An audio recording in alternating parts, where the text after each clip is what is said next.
You're listening to a bonus episode of The Dairy Edge featuring Teagasc's weekly Let's Talk Dairy webinar series, which is also available as a podcast. Right, guys and ladies, you're very welcome. We're very welcome and are very privileged to be joined by Mike Egan from Moorpark.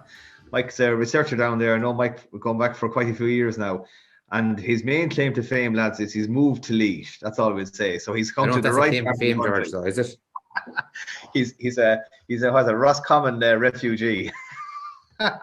Welcome to the program, Mike. Mike, what we asked you to talk to us today is a little bit about an update on maybe cow intakes in early lactation, cow dry matter intakes in early lactation. Yeah, because there's a very interesting piece of work that you did, or that was presented by you at the Grassland conference a few weeks ago. I think it's important that our listeners hear a bit about that.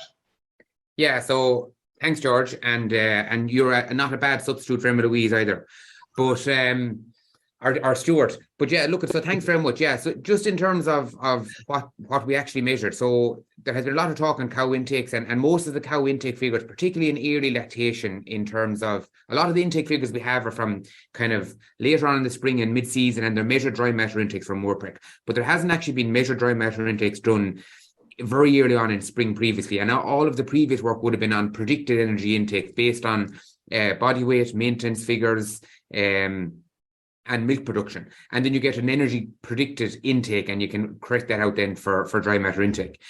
And if you look at some of the work that was done in 2010 and 2011, Eva Lewis would have done that and would have done very, very good work in predicting dry matter intakes.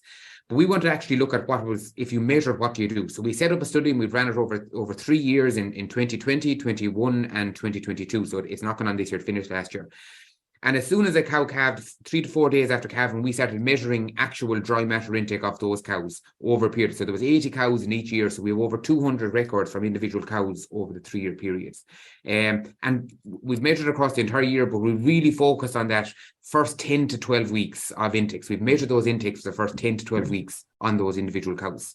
So to put it kind of in context for our group here, we're talking about February, March and April intakes. Yeah, so like these would have been cows that would have started calving somewhere around the very end of January and moved on, and kind of we'd have a mean calving date of the 5th or 6th of February. So there would be early calving cows, and as soon as they're calving, we're getting that data from February. Okay, so what did you find? Yeah, so previously, and Eva's predicted intakes, and now the maintenance figure in terms of percentage UFL required was 5.5%. It's gone slightly up, so the figures have slightly changed. But outside of that, Eva's work would have originally shown that somewhere between 10 kilos dry matter intake on week 1 of lactation, and then increasing 1 kilo per week thereabouts for about 4 weeks afterwards, and then about half a kilo then per week thereafter. When we actually looked at and measured the actual dry matter intake, our intakes on start week 1, or the first 10 days of lactation, are much higher than previously thought, and are just over 13 kilos of a dry matter intake on the first 10 days of intake. So I suppose the main difference between ours is we're starting from a much higher base. And if I just show the slide here, George, in terms of that profile, in terms of where it actually is, you'll see it here now. So that intake, and this is the figure here. Can you see it? Yep, perfect. Yeah. So if you look at here, this is the actual intake profile from week 1 to week 10 and 12 of lactation. So historically, if we looked at it, and even with those figures, and if we updated, they probably would have been closer to 12 kilos, Eva's figures with the updated maintenance values. But if you look at it, we're about 13 kilos in week 1, or the first 10 days of lactation, and it's increasing then by just shy of a kilo per week for the first 4 to 5 weeks, and then just shy of a half a kilo then per week for the following 4 to 5 weeks afterwards. And I suppose that's the main difference. The profile itself in terms of the intake curve is very, very similar in terms of how it progresses from week 1 to week 10, but it's the start point that is the main variation in terms of, so we're starting at a much higher baseline. So it's kind of 3 or 4 kilos higher than we would have predicted, would have expected based on the old stuff. If you look at Eva's original work, it would have been just over 3 kilos. If you updated Eva's figures, it were just over 2 kilos of a higher intake. So yeah, we're between 2 and 3 kilos of a higher intake in that first 10 to week to 10 days of lactation. So it's kind of 30% higher than we would normally have allowed for. It's a big difference, Mike. It's a massive difference. And in terms of, if we look at what's happening, okay, cow types have changed. These cows have a mature body weight of about 560 mature body weight. The mean calving date of this herd of cows, and this data was on average over the 3 years, was the 6th and the 8th of February. So they're quite early calving cows. their milk solids would have been somewhere in 510 or 500 to 520 kilos of milk solids produced in the year, and 550 to 560 body weight. So they are a high producing herd and a high genetic merit cows for increased milk production, which would lead to a higher increased dry matter intake as well. So they are quite high. And if we look then, we've also measured dry cow intake. So historically, we've been talking 8 to 10 kilos of dry cow intake over the dry cow period. Measuring that here, and sorry, should have said the students on this are Michael Kennedy and Sarah Walsh, two PhD students that are working on this. But if you look what's happening over the dry cow period, and we've done work with Michael on that, historically 8 to 10 kilos, we're probably sitting 11 kilos on average, but fluctuation between 10 and 12 kilos of a dry matter intake over the dry cow period. So even the dry cow intakes are higher than previously thought, which is probably leading to that higher dry matter intake in week 1 of lactation too, because of the higher previous intakes. I know we were talking about before, George, and you do see a little bit of a decline in the immediate week to 10 days before calving. And it historically would have said it would gone down quite low. Look, we're only talking about 1 kilo to 1.5 kilos dry matter intake in that week to 10 days. It was quite hard to measure because cows been pulled out, but it is dropping just before the calving, but it's coming back up very, very quickly straight after calving, and that's the key thing. What about keeping them in then, Mike? If weather conditions are poor, what do we do? What are the practical implications of this analysis then, this results? Yeah, so look, the first thing is, and the whole idea was this, that we can get better data on what's happening to these cows in early lactation, first of all, and then how do we manage the cow intake profile across that year to ensure that the animals are fully fed. So look, John was already saying there that farm covers are probably a little bit lower on farms at the moment, but conditions are excellent in terms of grazing.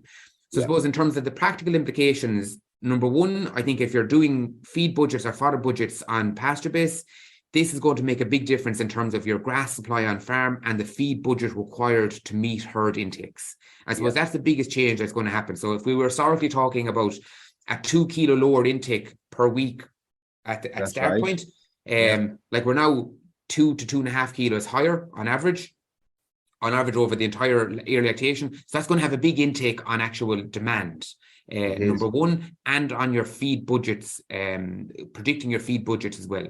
So that's the biggest impact it's going to have. Second point then is when you are getting out to grass and conditions are allowing, and if farm covers are lower, if there's not enough grass, if you know you're going out to your areas and your spring rotation plan or targets, and you're going out and you know that there's 8 to 10 kilos of dry matter available on that paddock for each individual cow, I suppose the key thing is now looking at this, that we make up the shortfall. So if there is a shortfall, number one, that we make up the shortfall with concentrate and silage thereafter. So you're talking 3 to 4 kilos of concentrate and then topping up with silage on top of that if there is a further intake requirement. Yeah, that's the key message, I think, Mike. Yeah, like just I'm going to pull you up on one thing. You were talking about high yielding cows, but this group of attendees here and our first 600 profit monitors, the average milk solids produced per cow is about 500 kilos. So it's I think if you look at an industry average, the industry has moved from where we were in 2010 and 2011 when that original piece of work was done to now. And I think, higher milk production is causing a higher intake, dry matter intake as well. So I think we do need to be in line that the milk production intake is driving the milk production and the milk production is driving the intake as well. So the two of them are intrinsically linked in it. And if you have high producing cows and you're producing 500 kilos of milk solids per year, you are going to have a higher dry matter intake. And if we look at these cows here, peak milk solids, at peak intake or peak milk production, we're doing about 2.3, on average, but across the 3 years, there's variation years, but 2.3 to 2.5 kilos of milk solids per cow with variation over the 3 years. And what would that be in litres in all layman's terms? About 30 odd litres, 33 or 4 litres, is it? Probably, they're high constituents cows, so they're high fat and protein cows, so probably high 20s. 0.08, it'd be 30 litres at 8%. Yeah. To be, so high 20s. We wouldn't have gone over the 30 litre mark. They would have been doing 2.3, 2.5 kilos of milk solid, somewhere around 28 to 29 kilos of milk. Okay, so very respectable kind of yields coming out. Yes, and look, if you look at the intakes are driving that.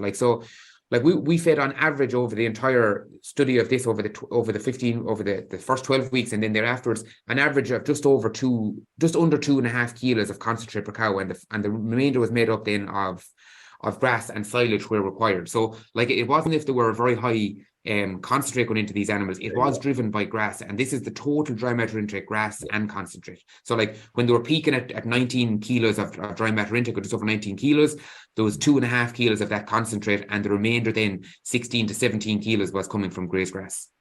Yeah, so there's a couple of messages coming out from this, Mike. The first one is that we've been probably underestimating what cows need in area lactation. Yeah. For this group, for the group of attendees we have here today, it's a fierce important message. And if there's a gap there, filling it with feed first, but also with quality forage is the route to go.